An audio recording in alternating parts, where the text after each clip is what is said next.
नमस्कार दोस्तों, आइए एक बार फिर से बॉटनी वाला में डिस्कस करते हैं डिटेल से बायोलॉजी के कुछ इम्पॉर्टेंट प्रीवियस ईयर क्वेश्चंस जो आने वाले Himachal Pradesh TGT medical commission के लिए बहुत ज़रूरी हैं। इसके अलावा अगर आप NEET, NET, TET, SET, MSc entrance या केवीएस और एनवीएस जैसे रैपिड टीचिंग एग्जाम्स की तैयारी कर रहे हैं तो वहाँ पर भी ये क्वेश्चंस आपको बहुत हेल्प करेंगे। अगर आप इस चैनल पर नए हैं तो सब्सक्राइब का बटन दबा दीजिए, बेल आइकन प्रेस कर दीजिए ताकि हर नए वीडियो का नोटिफिकेशन आप तक ज़रूर पहुंचे।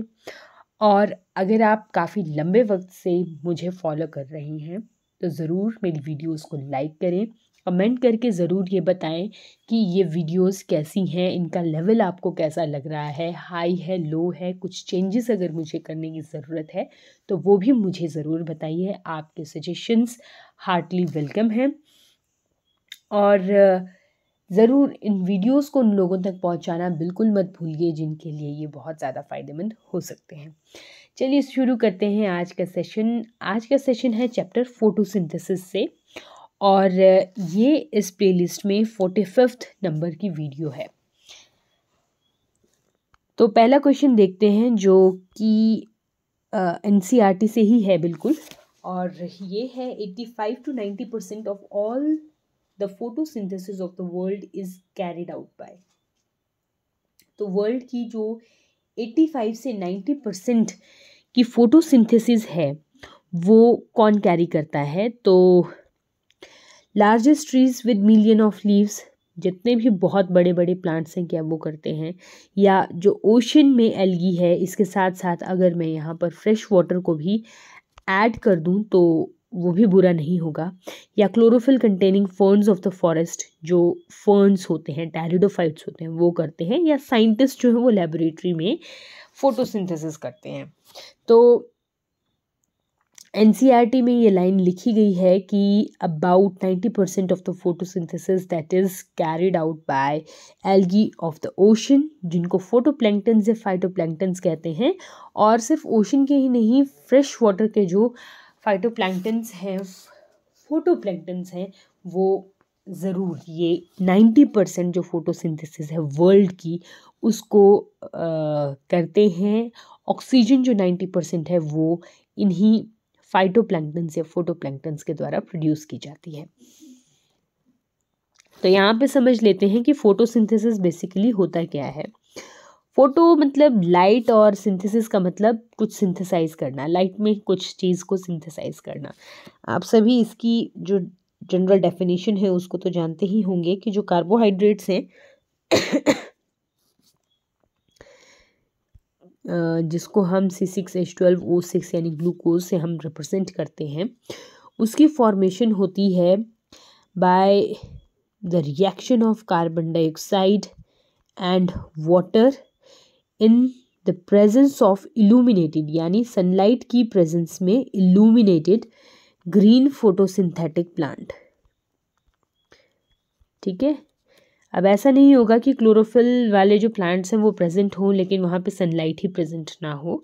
तो in the presence of sunlight जो ग्रीन फोटोसिंथेटिक प्लांट सेल्स हैं, प्लांट्स ही नहीं, प्लांट सेल्स जो हैं, वो प्लांट सेल क्या है, इस सनलाइट की रेडिएंट एनर्जी या लाइट एनर्जी को जो है कन्वर्ट करते हैं केमिकल एनर्जी में, और इसका बाय प्रोडक्ट हमें देखने को मिलता है वाटर और ऑक्सीजन की फॉर्म में। ये क्या होते हैं? फोटोसिंथेसिस के बाय प्रोडक्ट्स हैं। तो ये फोटोसिंथेसिस की एक डेफिनेशन है। पूछ लेंगे क्वेश्चन कि किसकी प्रेजेंस में होता है? सनलाइट के प्रेजेंस में होता है। कौन इसके रिएक्टेंट्स हैं? तो कार्बन डाइऑक्साइड और वाटर जो है वो इसके रिएक्टेंट है। क्या प्रोडक्ट बनता है? कार्बोहाइड्रेट प्रोडक्ट बनता है। बाय प्रोडक्ट क्या है? ऑक्सीजन इसका बाय प्रोडक्ट है, वाटर इसका बाय प्रोडक्ट है। तो इस तरह के छोटे छोटे क्वेश्चंस जो हैं वो पूछ लिए जाते हैं। नेक्स्ट क्वेश्चन देखते हैं। The first step in photosynthesis is the, अब जब फोटोसिंथेसिस हो रही है तो उसका फर्स्ट स्टेप जो है वो क्या होना चाहिए? क्या सबसे पहले ग्लूकोज की फॉर्मेशन होगी, या एटीपी की फॉर्मेशन होगी, या वाटर की आयनाइजेशन होगी? वाटर की आयनाइजेशन का मतलब क्या है? H2O जो है वो टूट के H पॉजिटिव और जो O negative ions, OH negative ions जो हैं वो बनाता है H2O, ठीक है, H पॉजिटिव और OH नेगेटिव आयंस, ये आयनाइजेशन है वाटर की। और या फिर excitement of electron of chlorophyll a by photon of light, यानी जो क्लोरोफिल ए है उसकी एक्साइटमेंट होगी लाइट के फोटोन से। तो क्या इन सब में से होगा? तो अगर हम देखें, इसके लिए हमें फोटोसिंथेसिस को अगेन समझना पड़ेगा, और उसको समझने के लिए लेट्स सी यहाँ पर कैसे हम इसे समझते हैं। देखो, जब भी हम फोटोसिंथेसिस को समझते हैं तो ये तो हमें समझ में आ गया कि ये एक रिडॉक्स रिएक्शन है फोटोसिंथेसिस, ठीक है, जहाँ पे जो कार्बन डाइऑक्साइड है ये रिड्यूस होती है C6H12O6, यानी यहाँ पर मैं ग्लूकोज बोल रही हूँ लेकिन कार्बोहाइड्रेट्स में रिड्यूस होती है। और जो यहाँ पे वाटर है वो यहाँ पर क्या हो जाता है, इस वाटर की हो जाती है यहाँ पे ऑक्सीडेशन, ठीक है, ऑक्सीडाइज हो जाता है और ये ऑक्सीजन में कन्वर्ट हो जाता है यहाँ पर। तो ठीक है, यहाँ पर क्या हो रहा है, रिडक्शन और ऑक्सीडेशन, दो तरह की रिएक्शंस हो रही हैं। ये जो कार्बन डाइऑक्साइड की यहाँ पर रिडक्शन हो रही है, ये कार्बन डाइऑक्साइड की रिडक्शन जो है, इसको क्या चाहिए, यहाँ पर एनर्जी चाहिए, ठीक है। कार्बन डाइऑक्साइड से जो कार्बोहाइड्रेट बनना है, इस प्रोसेस को क्या चाहिए, एनर्जी चाहिए। और ये जो एनर्जी है, ये एनर्जी कौन इसको प्रोवाइड करवाता है, ये एनर्जी प्रोवाइड करवाते हैं ATP और NADPH2, इन दोनों को मिलकर यहाँ पर कहा जाता है एसिमिलेटरी पावर्स, क्योंकि ये एसिमिलेशन कुछ बना रहे हैं यहाँ पे, ठीक है। कार्बन डाइऑक्साइड को, अगेन सुनो इसको, कार्बन डाइऑक्साइड को रिड्यूस होना है टू फॉर्म कार्बोहाइड्रेट। इस प्रोसेस के लिए एनर्जी चाहिए, और ये एनर्जी इसको कहाँ से मिलेगी, जब इसके पास क्या होगा, ATP और NADPH2 इसके पास होंगे, जिनको बोलते हैं एसिमिलेटरी पावर्स। अब ये जो एसिमिलेटरी पावर्स हैं, ये कहाँ से आती हैं, ये एसिमिलेटरी पावर्स आती हैं लाइट डिपेंडेंट रिएक्शन से। जो हम सनलाइट की बात कर रहे हैं, जहाँ पे सनलाइट लगनी है, वो सनलाइट की ज़रूरत होती है इस ATP और NADPH2 को प्रोड्यूस करने के लिए, ठीक है। और ये जो कार्बन डाइऑक्साइड, यानी ये जो यहाँ पर जो ये रिएक्शन हो रहा है, जिसमें रिडक्शन होके ये कार्बोहाइड्रेट्स बन रहे हैं, यहाँ पर लाइट की ज़रूरत नहीं है, तो इसको लाइट इंडिपेंडेंट रिएक्शन बोल दिया जाता है। और जो ये एनर्जी प्रोड्यूस हो रही है, ठीक है, जिसको ATP NADPH2 कहा रहे हैं, एसिमिलेटरी पावर कह रहे हैं, इसकी जो फॉर्मेशन होनी है, ये क्या है, लाइट डिपेंडेंट रिएक्शन है। इसको हम, ये वाली जो रिएक्शन है जहाँ पे एसिमिलेटरी पावर्स बन रही है, इसको लाइट रिएक्शन कहा जाता है। हिल रिएक्शन भी इसको कहा जाता है, लाइट डिपेंडेंट रिएक्शन भी इसको कहा जाता है। और ये जहाँ पर कार्बोहाइड्रेट्स की फॉर्मेशन हो रही है, जिसको लाइट की ज़रूरत नहीं है, सिर्फ एनर्जी की ज़रूरत है, जो बनी बनाई एनर्जी ATP की फॉर्म में है ना, तो लाइट की ज़रूरत तो इसको नहीं है, तो इसको लाइट इंडिपेंडेंट रिएक्शन या डार्क रिएक्शन या ब्लैकमैन रिएक्शन जो है वो कहा जाता है। आई होप ये दो चीज़ें अभी आपको समझ में आई कि एक डार्क रिएक्शन है, एक लाइट रिएक्शन है। यहाँ तक अगर आपको क्लियर हुआ तो आगे समझते हैं।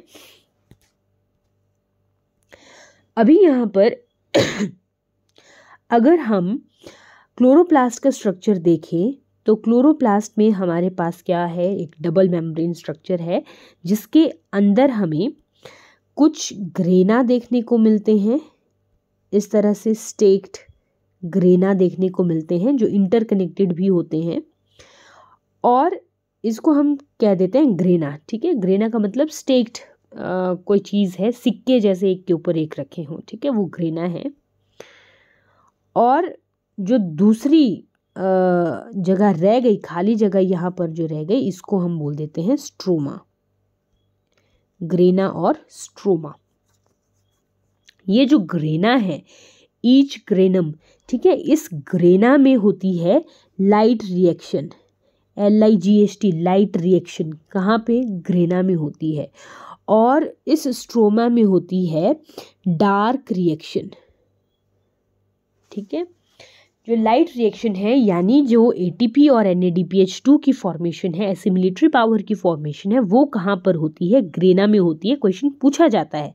और जो डार्क रिएक्शन है वो कहाँ पर होती है, ये स्ट्रोमा, क्लोरोप्लास्ट का जो स्ट्रोमा वाला पोर्शन है वहाँ पर ये डार्क रिएक्शन होती है, यानी यहाँ पर एक्चुअल सिंथेसिस ऑफ कार्बोहाइड्रेट्स जो है वो होती है, actual reduction of carbon dioxide to carbohydrates जो है वो यहाँ पर होता है। ठीक है, तो इसको क्या कहते हैं, यहाँ पे स्ट्रोमा कहते हैं। अभी डार्क रिएक्शन को रहने देते हैं क्योंकि ये तो बाद की बात है।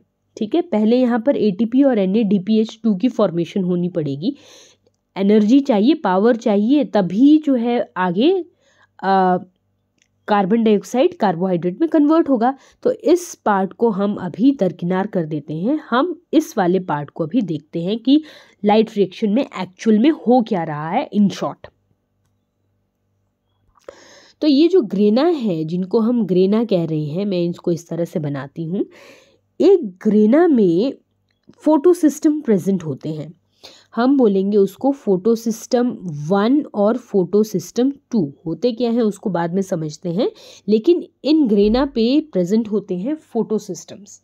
ठीक है, यहाँ पर कुछ फोटोसिस्टम प्रेजेंट होते हैं, दो तरह के, फोटोसिस्टम 1 और फोटोसिस्टम 2। फोटोसिस्टम 1 जो है इसका काम है मेनली फॉर्मेशन करना NADPH2 यानी रिड्यूस जो NADP है इसकी प्रोडक्शन करना किसका काम है, फोटोसिस्टम 1 का काम है। और जो फोटोसिस्टम 2 है इसका काम होता है ऑक्सीडेशन करना, पानी की ऑक्सीडेशन करना, ऑक्सीडेशन ऑफ वाटर या आयनाइजेशन ऑफ वाटर करना किसका काम है, फोटोसिस्टम 2 का काम है। और ये दोनों फोटोसिस्टम कहाँ पे प्रेजेंट होते हैं, इस स्ट्रोमा में प्रेजेंट होते हैं। अब थोड़ा और डिटेल में जाते हैं, फोटोसिस्टम 1 और फोटोसिस्टम 2 को समझते हैं कि ये किस तरह से अरेंज्ड होते हैं। हमने एक Z स्कीम पढ़ी है। ठीक है, Z स्कीम में हमने क्या पढ़ा है, अगर कुछ चीज़ें आपको याद हो, कि सबसे पहले एक Z लाइन आपने बनानी है। ठीक है, ये ग्रेना में ही प्रेजेंट होता है। सबसे पहले प्रेजेंट होता है फोटोसिस्टम 2 और दूसरी तरफ प्रेजेंट होता है फोटोसिस्टम 1। मैंने क्या कहा, ये फोटोसिस्टम 1 जो है ये NADPH2 की फॉर्मेशन में हेल्प करता है, और जो फोटोसिस्टम 2 है यहाँ पे होती है ऑक्सीडेशन ऑफ वाटर, यानी यहाँ पर पानी से ऑक्सीजन जो है वो अलग होती है। ठीक है, ये चीज़ हमने ग्रेना में समझी। अभी यहाँ पर क्या होता है कि ये जो Z स्कीम है, यहाँ पर ये जो भी NADPH2 की फॉर्मेशन हो रही है, या यहाँ पे फोटोफॉस्फोराइलेशन भी होता है जिसमें ATP की फॉर्मेशन होती है। ठीक है, NADPH2 और ATP की फॉर्मेशन भी यहाँ पर साइक्लिक और नॉन साइक्लिक फोटोफॉस्फोराइलेशन वो यहाँ पर ही होता है, इसी Z स्कीम में होता है। यहाँ पर बेसिकली क्या होता है, इलेक्ट्रॉन्स जो हैं वो पास किए जाते हैं।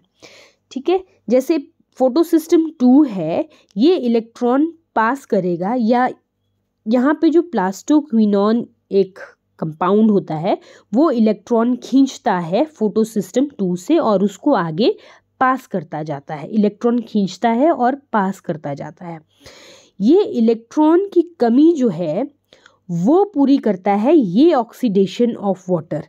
ठीक है, यहाँ पर H2O से जो ऑक्सीडेशन हो रही है, जो यहाँ पर ऑक्सीजन की लिबरेशन के साथ साथ इलेक्ट्रॉन जो रिलीज हो रहे हैं वो क्या कर रहे हैं, ये फोटोसिस्टम 2 इनको खींच रहा है, ऑक्सीडेशन में इनको खींच रहा है पानी से इलेक्ट्रॉन्स को।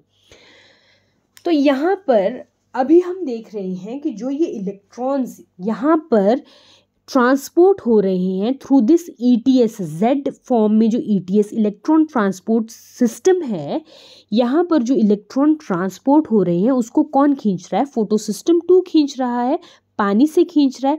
तो यहाँ पर फोटो सिस्टम 2 को भी तो एनर्जी चाहिए ना। तो इस फोटो सिस्टम 2 में क्या है? क्लोरोफिल प्रेजेंट होता है। फोटो सिस्टम 1 में भी क्लोरोफिल जो है वो प्रेजेंट होता है। और ये जो क्लोरोफिल होते हैं ये लाइट एनर्जी को खींचते हैं, लाइट एनर्जी को ट्रैप करते हैं। रिएक्शन सेंटर होते हैं जो लाइट एनर्जी को ट्रैप करते हैं और उस एनर्जी को ये यूज़ करते हैं, इस पानी से ये इलेक्ट्रॉन को खींचने में। समझ में आ रही है बात? यहाँ पर क्या है? फोटो सिस्टम 2, फोटो सिस्टम 1 है जिनमें क्लोरोफिल प्रेजेंट होता है, मेनली क्लोरोफिल ए, और बहुत सारे फाइकोबिलीन्स और कैरोटीनॉइड्स जो हैं वो भी एसोसिएटेड होते हैं, लेकिन क्लोरोफिल ए जो है वो मेनली इन दोनों में प्रेजेंट होता है। इसका काम होता है लाइट एनर्जी को खींचना। इस लाइट एनर्जी है वहाँ से जो इसने फोटॉन्स या क्वांटम्स जो हैं वो यील्ड किए, उससे क्या करता है? ये ऑक्सीडेशन करता है पानी की ऑक्सीडेशन से ऑक्सीजन लिबरेट हुआ, साथ में कुछ इलेक्ट्रॉन्स आए। जो इलेक्ट्रॉन्स किसने खींचे? इस इलेक्ट्रॉन ट्रांसपोर्ट सिस्टम ने खींचे। क्या प्रोड्यूस करने के लिए? ATP और NADPH2 को प्रोड्यूस करने के लिए। ये ATP और NADPH2 जिनको हम एसिमिलेटरी पावर कह रहे हैं, इनका यूज़ किया जाता है लाइट इंडिपेंडेंट रिएक्शन या डार्क रिएक्शन में to reduce carbon dioxide to carbohydrates. Simply ये एक फोटोसिंथेसिस का एक आउटलाइन है। तो अब अगर आपको ये आउटलाइन समझ आई हो तो आप इस क्वेश्चन को कर सकते हैं बड़ी आसानी से। क्वेश्चन ये बोल रहा है the first step in photosynthesis is the देखो, ग्लूकोज की जो फॉर्मेशन है वो तो हो गया लास्ट स्टेप। सबसे पहले क्या होगी? एक्साइटमेंट होगी इलेक्ट्रॉन की क्लोरोफिल ए के द्वारा। ठीक है, क्लोरोफिल ए ने क्या किया? इलेक्ट्रॉन को एक्साइट किया, यानी पुश किया। ठीक है, प्लास्टोक्विनोन की तरफ को उसने भेजा। और ये किस चीज़ की वजह से उसने किया? फोटोन ऑफ लाइट से किया। सबसे पहले हमने ये पढ़ा। उसके बाद जो यहाँ पर इलेक्ट्रॉन की वजह से वॉइड आया है, एक खालीपन आया है, उसको कहाँ से भरता है? ये आयनाइजेशन ऑफ वाटर होती है। ठीक है, पानी से उसको जो इसने वॉइड क्रिएट हुआ है, उस वॉइड को आयनाइजेशन ऑफ वाटर के थ्रू ये क्या करता है? भरता है। फिर ATP की फॉर्मेशन होती है और उसके बाद लास्ट में जाके ग्लूकोज की फॉर्मेशन होती है। तो first step in photosynthesis is excitement of electron of chlorophyll a by photon of light. This is the right answer of this question. I hope ये कॉन्सेप्ट आपको क्लियर हुआ होगा। आप NCERT को खोल के एक बार पढ़ेंगे तो आपको ये चीज़ और अच्छे से समझ में आएगी। नेक्स्ट क्वेश्चन देखते हैं। The most effective wavelength of visible light in photosynthesis is the region of which of the following.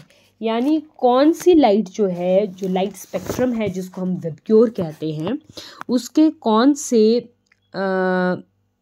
जो वेवलेंथ है विजिबल लाइट की, उस स्पेक्ट्रम की, वहाँ पर हमें फोटोसिंथेसिस जो है वो सबसे ज़्यादा देखने को मिलती है। तो वो हमें रेड लाइट में देखने को मिलती है।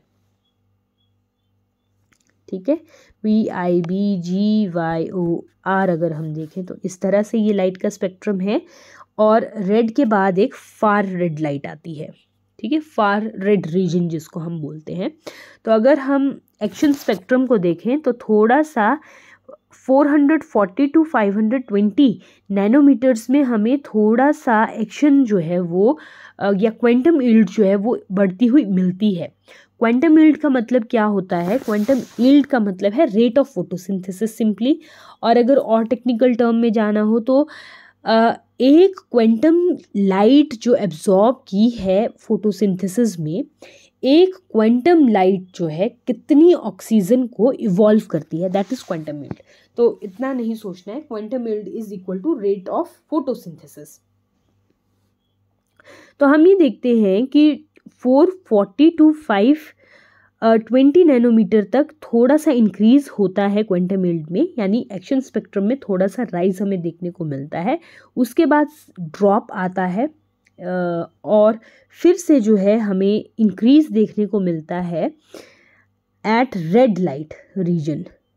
ठीक है, red light region 600 to 680 nanometres जो है वो देखने को मिलता है। और इसके बाद फिर सडन ड्रॉप हमें देखने को मिलता है, बहुत ज़्यादा क्वांटम यील्ड जो है वो उसके बाद हमें देखने को नहीं मिलती है फार रेड रीजन में। तो रेड लाइट में जो है सबसे ज़्यादा इफ़ेक्टिव वेवलेंथ जो लाइट की है वो रेड लाइट की वेवलेंथ होती है। अच्छा, ये जो मैंने कहा कि 680 नैनोमीटर के बाद सडन डाउनफॉल आ जाता है, सडन ड्रॉप आ जाता है क्वांटम यील्ड में, इस फिनोमिनन को हम रेड ड्रॉप कहते हैं। रेड ड्रॉप, ठीक है। और ये जो रेड ड्रॉप फिनोमिनन है ये किसने दिया था? इमर्शन ने दिया था। इमर्शन और लेविस नाम के जो साइंटिस्ट हैं उन दोनों ने ये फिनोमिनन दिया था।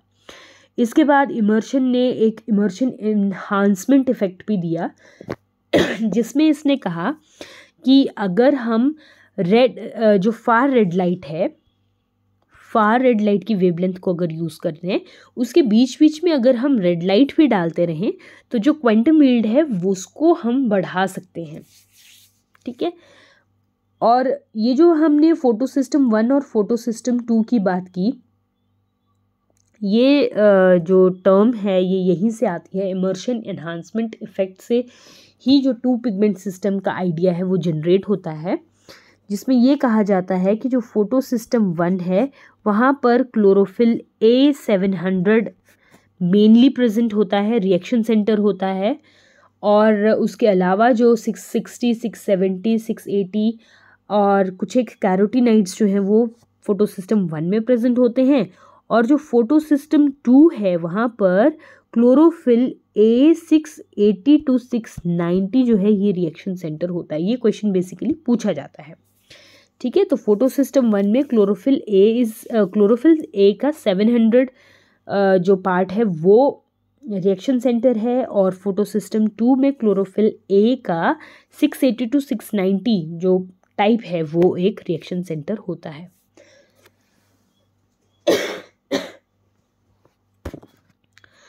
तो अगर ये दोनों फोटो सिस्टम को हम देखें तो 680 नैनोमीटर तक ये दोनों फोटो सिस्टम एक्टिव होते हैं। क्वेश्चन ये भी पूछा जाता है। ठीक है, फोटो सिस्टम 1 और फोटो सिस्टम 2 जो है ये 680 नैनोमीटर तक एक्टिव होते हैं, और 680 नैनोमीटर के बाद यानी फार रेड लाइट में सिर्फ और सिर्फ PS1 या फोटो सिस्टम 1 जो है वही एक्टिव होता है। इसलिए हमें उसके बाद फार रेड लाइट में कम क्वांटम यील्ड जो है वो देखने को मिलती है।